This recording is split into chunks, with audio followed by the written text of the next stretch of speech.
how many catch-all spaces do you have where stuff just accumulates? Professional home organizer Megan Arthurs is going to show us how to find a place for everything with everything in its place. And let's start under the kitchen sink this morning.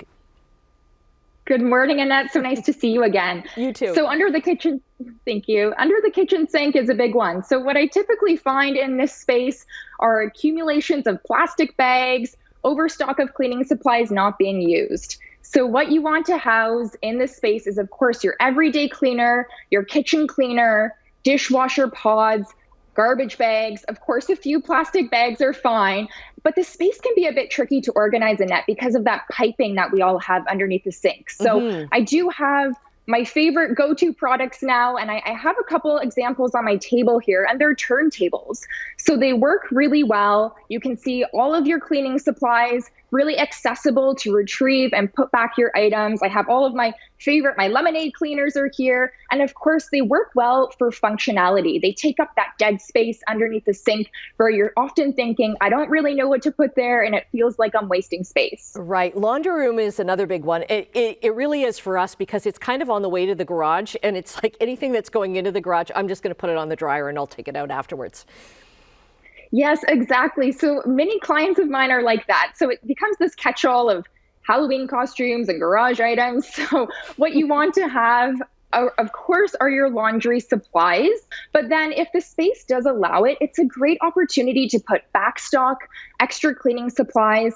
And of course, home essentials are okay in this space, like your light bulbs, batteries, tape that you might not want to head out to the garage every time you need it. If your space allows it, it's a really good opportunity to keep those there as well. Okay, what about underneath the bathroom sink? I did a big clean out of mine actually when I knew that we were going to do this segment, and wow, the stuff I got rid of. Oh, that's funny. Yes, the bathroom sink is a tough one. And it's also tough because vanities don't really give a lot of storage space. So we're stuck for where do I put this, right? So of course, your bath and shower items, your toiletries need to live here. But I will say, Annette, the one item that I always find in my clients' homes that are not being used are samples from stores. I made a rule for myself many years ago to stop accepting samples unless, that's a product that you for sure use, or you're out of that product. If I'm out of shampoo and they're giving away free shampoo, well, it's a good opportunity.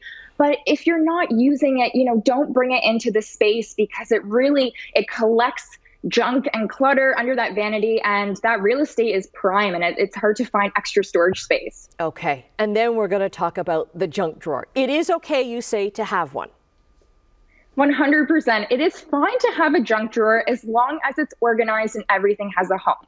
So the junk drawer is really for your kitchen type items that don't have another place in the kitchen to go, like scissors, tape, barbecue lighters, chip clips, rubber bands. It's fine if they live in this drawer as long as it's organized. Using a drawer insert is, of course, extremely helpful to maintaining that organization. I just think the term junk drawer, it gives an open invitation for homeowners to just tuck away anything they want in there. So we do want to avoid that. Okay, great tips as always. And we'll get the info and the links up to your socials up at chch.com. Megan, thank you. Thank you, Annette.